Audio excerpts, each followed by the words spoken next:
മുമ്പ് വന്ന അതേ ഹോട്ടലിലാണ് ഞാനിപ്പോൾ വന്നിട്ടുള്ളത്. എന്തേന്ന് വെച്ച് കഴിഞ്ഞാൽ ചിക്കൻ മസാലയും ബീഫ് മസാലയും ട്രൈ ചെയ്യാൻ വന്നതാണ്. കൂടെ ഞാൻ ഒരു ബീഫ് ബിരിയാണിയും പറഞ്ഞു. ഞാനിപ്പോൾ ഉള്ളത് നമ്മുടെ സ്വന്തം നീലേശ്വരത്താണ്.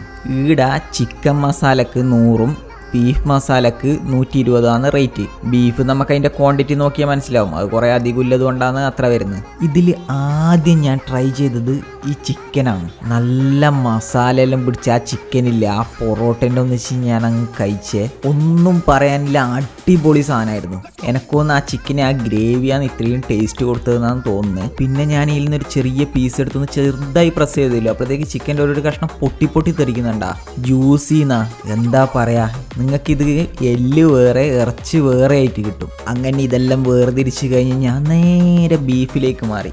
ബീഫിൽ നിന്ന് കുറച്ച് പീസ് അതിലേക്ക് തട്ടിയിട്ട് പൊറോട്ട പൊട്ടിച്ച് വെച്ചിട്ട് അതിൻ്റെ മേലേക്ക് 2 പീസ് വെച്ചിട്ട് അത് ചുരുട്ടിയിട്ട് ഞാൻ അങ്ങെടുത്ത് കഴിച്ചു.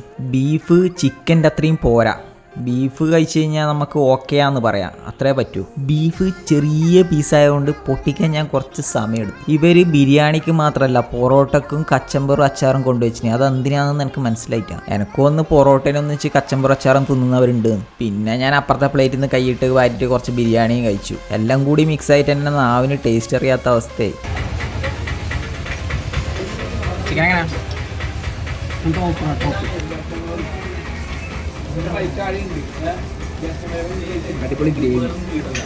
ഇതാണ് നീലേശ്വരത്ത് ബദ്രിയ. ഒരു പ്രാവശ്യം ഞാൻ ഈ ഹോട്ടലിൽ വന്നതാണ്, അതിൻ്റെ വീഡിയോ ഇട്ടിട്ടുണ്ട്. അത് ബിരിയാണി ചിക്കനും ബീഫും.